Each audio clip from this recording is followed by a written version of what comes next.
백순영 가톨릭의대 미생물학과 교실 교수 모시고 대담 나눠보도록 하겠습니다. 안녕하세요. 네, 안녕하세요. 확진자 수 늘어나고 있다는 소식 계속 전해드리고 있습니다. 증가폭도 상당히 큽니다. 어떻게 어디에 있다 보십니까? 증가폭이 아직 정점을 찍지 못하고 이 확산세가 계속 유지가 되고 있어서요.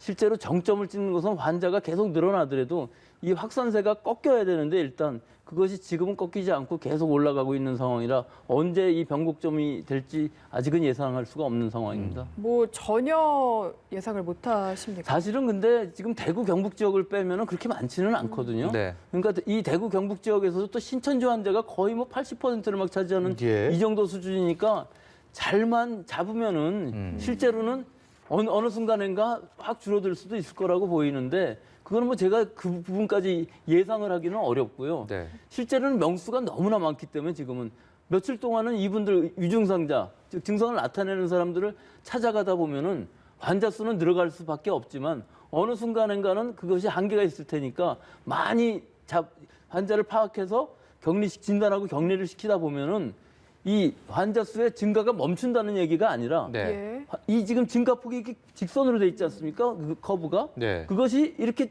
수평으로 가는 순간이 생기면은 그때부터는 이제 방역 당국의 이 한계 봉쇄했다는 게 맞는다는 뜻이 되는 것이고 네. 이것이 만약에 못 하고서 그 외부 지역까지 퍼져나간다 그러면 이제 그다음에는 신천지인지 뭔지도 모르는 상황이 되는 것은 시간이 많이 지나면 그렇게 될 수밖에 없는 것이죠. 그래서 지금 제일 중요한 것은 환자 수가 이렇게 증가해서 계속 가느냐 이 문제가 아니라 예.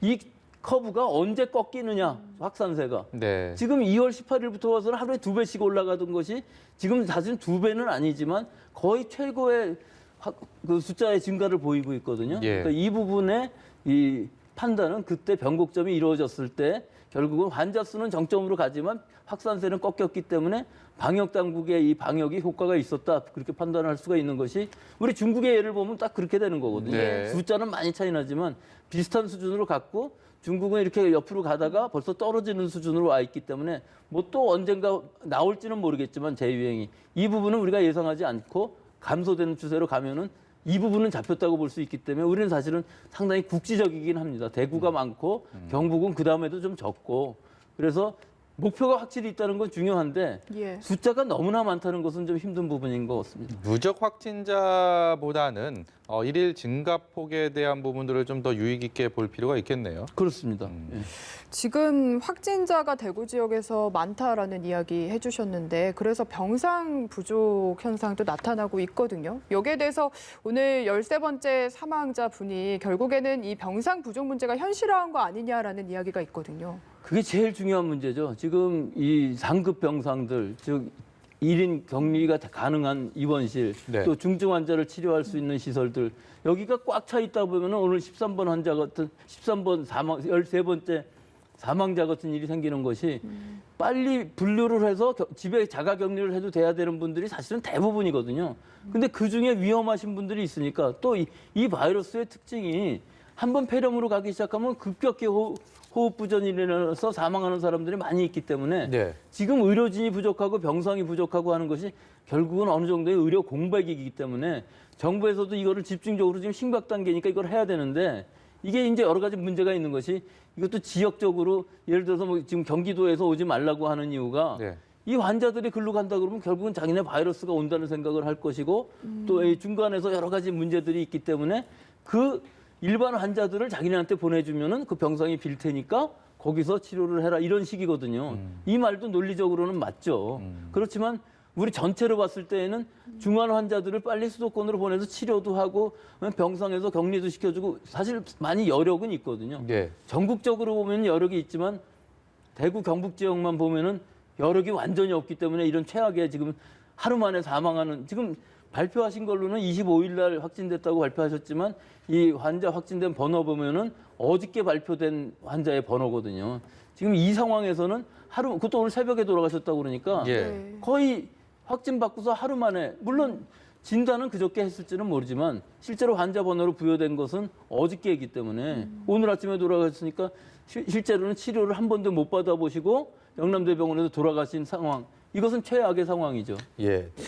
지금 저희의 모든 분들의 바람과 달리 이번 코로나19 사태가 지금은 이제 확진자가 나온 뒤에 한 달 남짓 지난 시간인데 이게 장기화될 때 가장 중요하게 우리가 대비해야 되는 것은 무엇이 필요하다고 보십니까? 오히려 전 세계적으로 장기화가 되면 문제가 없겠습니다. 신종플루처럼. 하지만 여기에 지금 제일 큰 문제는 뭐 오늘 하루 종일 얘기를 하는 얘기들인데 우리 너무 진단을 많이 해서 그런 거 아니냐. 그럼 예. 과연 진단을 적게 해야 될까요? 그건 절대로 아닌 것이 예. 우리는 31번 환자라는 사람을 찾아낸 것이 대단한 겁니다. 그것을 찾아냈기 때문에 지금 이 신천지에도 다 찾아가면서 목표라도 가질 수 있죠. 제가 네. 일본을 비교하는 이유는 일본은 처음부터 잘못했어요. 그 우한 교민들이 일본에 올 때부터 격리 안 시키고 보냈는데 자기 마음대로 갈 수 있게끔 했는데 그 사람들 중에서 많이 생겼고 예. 또 크루즈선에 내렸을 때도 2주 격리 안 시켰는데 많이 생겼고 또 외국에 귀국한 사람들은 다 격리시켜갖고 찾아냈거든요. 네. 그러니까 다른 귀국한 사람들은 다 거기서 격리돼갖고 방역이 다 제대로 됐다는 겁니다. 네. 근데 일본은 안 해요, 그거를. 어디나 진단받으러 가더라도 당신은 요건이 안 되니까 안 됩니다. 이렇게 해갖고 하루에 몇백 건 하지도 않고 네. 겨우 하루에 뭐 수백 건도 안 된답니다. 그런데다가 만약 사망을 했다고 치면은 처음에는 사망한 사람을 진단을 했어요. 그래서 가나가와 현에 있는 할머니가 사망하셨을 때 진단을 하고 나니까 이 사람이 감염이 됐는데 뭐 이 사위도 걸렸고 그래서 쭉 찾아보니까 그 유람선부터 해갖고 그냥 엄청나게 많이 나오니까 그냥 덮어버리고 지금은 제가 이건 상상의 영역인데 네. 일부러 진단을 하지 않게 되면은 폐렴으로 사망한 사람은 이 코로나19로 사망한 것이 아니고 폐렴으로 사망했다. 이렇게 하면은 통계에서 빠지거든요. 네. 왜 그렇게 할까요?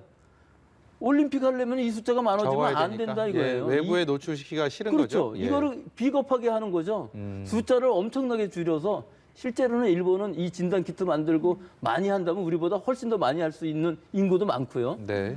안 하면서 지금 할 수 있는 능력도 우리의 3분의 1도 안 되는 숫자만 갖고 있습니다. 우리는 지금 10,000건이나 하기 때문에 확진자 수가 많이 나올 수밖에 없습니다. 네. 상황은.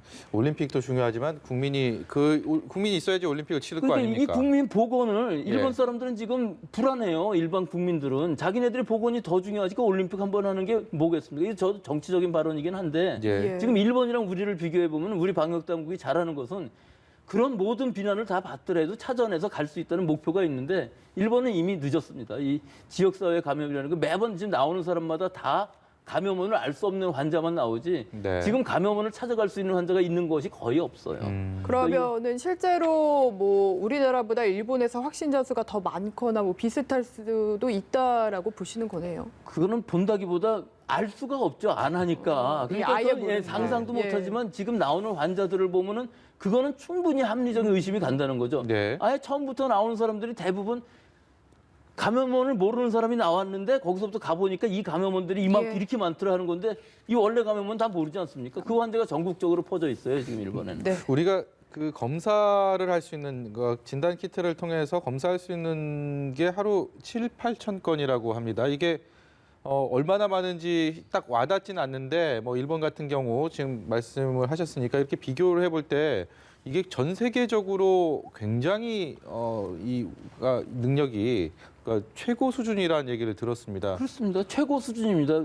예를 들어서 지금 제일 많은 게 중국이고 그다음에 우리가 이제 환자가 많은데 중국의 그 진단 기술은 완전히 망한 정도의 수준입니다. 우리가 진단 기술을 이렇게 최고 수준에 이르는 거를 이번 사태를 겪기 전에는 사실 잘 모르는 분들이 많으셨을 텐데 그거는 꼭 그렇지는 않은 것이요. 네. 우리 지금 이 진단 키트가 꼭 최고의 기술이라고는 할 수가 없는 것이 이거는 네. 뭐 그 영역만 잡아갖고서 진단을 하면은 되는데 지금 일본에서 잡은 이 영역이 꼭 최고라고 할 수 있는 부분은 아닙니다. 네. 미국에서도 많은 논문들이 나오고 있고 사실은 다른 부분을 잡아서 더 좋은 키트를 만드는 회사들도 많이 있는데 지금 허가가 안 나오고 있거든요. 신속 사용 승인을 일본에서 다 평가를 해서 해주고 나면은 예. 우리가 더 많은 진단을 할 수가 있는 건데 그게 꼭 키트만 있다고 되는 일도 아니고요. 근데 검체 채취도 해야 되고 지금 공보위들 다 교육시켜서 검체 채취하잖아요. 예. 또 임상병리사들만 진단할 수 있기 때문에 이 사람들의 숙련도도 높아야 되는 이런 숙제도 남아 있습니다. 네. 무작정 지금 3만, 4만 할 수 있는 건 아니고요. 대구 시민들을 지금 다 한다 그러면 이 유전자 진단으로는 불가능합니다. 지금 3만 8천 명 정도 갑자기 하겠다고 얘기를 하시는데 전수조사 이야기 나오고 있죠. 전수조사라는 건 대구 시민들 중에 증상이 있는 사람들을 전수조사하겠다는 것인데 뭐 대부분 음성이 나올 수 있는 가능성도 많이 있거든요. 근데 그 음성이 나왔다고 그래갖고 그게 믿을 수 있는 거냐면 진단 키트의 문제가 아니라 독감 바이러스나 다른 감기 바이러스를 갖고 있으면서 지금 이 코로나 바이러스는 잠복기 너무 초기이기 때문에 안 나올 수도 있거든요. 예. 그러니까 음성이 나왔다고 그래서 지금 안심할 상황은 아니라는 것이 문제죠. 네. 예, 앞선 선생님께도 여쭤봤는데 역시 좀 의견이 궁금해서요. 마스크가 지금 굉장히 부족한 상황 아닙니까? 그래서 식약처장이 이제 본인이 쓴 마스크에 한해서 하루 정도는 더 재사용을 해도 되다. 깨끗하다는 전제 하에라고 이야기를 했는데 동의를 하십니까? 제일 기본적으로는 마스크라는 것은 나를 보호하기 위한 것이고 또 다른 사람을 위하는 마음에서 하는 거 아니겠습니까? 예. 그러면은 이 마스크의 바깥 부분은 일단 남한테서 왔다는 침방울이 있다는 걸 전제로 하는 것이고 안쪽은 내분비물이니까 내분비물이 다른 사람한테 안 가게 하기 위한 것이 마스크의 목적이에요. 그래서 바이러스를 막기 위한 이 사이즈를 통과하지 못합니다. 그러면은 침방울만 막으면 된다라고 치면은 뭐 면 마스크나 뭐 근데 키친타올로 그거는 만들면 예를 되겠거든요. 키친타올은 좀 너무하신 거고 네. 예. 이 상황이 면 마스크만 돼도 결국은 침방울이 튀었을 때 못 막을 수도 있어요. 왜 그러냐면 이 젖어 들어가면 못 막을 거 아닙니까? 예, 그런 면에서 위험할 수 있다는 것이지 이 바이러스의 사이즈를 갖고 얘기하는 건 절대로 아닙니다. 예. 말을 잘 안 하면 되겠군요. 근데 말을 안 하고서 한다는 게 그거는 좀 불가능한 쉽지 얘기일 않죠. 거고요. 예. 예, 네. 일단은 집안에서 가능하면은 이렇게 그러니까 자가격리할 때 얘기지만 마스크를 쓰고서 말을 하면 불편할 겁니다. 네. 그래서 자기 식구들이 이제 이게 신뢰 관계인데요, 서로 다 안 걸렸다고 생각하면 뭐 자유스럽게 하는 것이지만 누군가가 하나가 감기 증상이 있을 때에는 지금은 한 2, 3일 정도는 기다려 봐야죠. 예. 자가격리 수준으로 유지를 하면서 기다려야 될 필요가 있다고 봅니다. 교수님, 코로나19 바이러스가 높은 온도에 약합니까? 약하죠. 그렇다면 마스크 같은 경우도 네. 혹시 바이러스가 침투해서 묻어 있다 하더라도 그래서 뭐 이렇게 열을 쐬는 게 낫다. 그래서 드라이로 말리는 경우도 있고요. 그리고 제가 그런 장면도 직접 봤는데 엘리베이터 이렇게 버튼 있지 않습니까? 그 많은 사람들이 누르기 때문에 그걸 뭐 라이터 불 같은 걸로 이렇게 하는 것도 봤습니다. 그 효과가 있을 수도 있다는 얘기로 들립니다. 그 바이러스는 죽을지 몰라도 그 마스크를 다시 쓰려고 그렇게 한다면은 그 마스크의 구조 자체가 붕괴될 거 아닙니까? 그러면은 예. 열을 쐬면요. 열을 그 헤어드라이로 열을 굉장히 많이 쐬면은 그 어딘가가 붕괴가 되겠죠. 그리고 엘리베이터 이 얘기는 어디서 나온 거냐면 그 전에 사스 그 상황 때 중국에서 예. 같은 층 사람이 다 걸린 적이 있었거든요. 엘리베이터 9층이면 9층을 눌렀는데 고층에 있는 사람들이 다 걸렸다는 얘기는 이 손으로 전염될 수 있다는 거니까 예. 뭐 이렇게 팔꿈치로 누르든지 뭐 라이터로 누르든지 이런 일이 일어나는 건데 네. 아직까지 지금 우리나라에서는 그런 케이스가 없고 중국에서도 한 가지 다행스러운 것은 이 교통기관 안에 굉장히 많이 묻어 있을 것 같은데 네. 자기 손만 잘 씻으면은 사실 그런 케이스가 없다는 겁니다. 네. 전파력이 굉장히 강함에도 불구하고 이 교통기관의 뭐 손잡이라든지 이런 부분에서 감염돼서 이 확진이 된 사람이 거의 없다는 걸 봐서는 그 부분은 안심해도 될 부분으로 보입니다. 네, 여기까지 듣도록 하겠습니다. 백순영 가톨릭의대 미생물학교실 교수였습니다. 고맙습니다. 네, 감사합니다.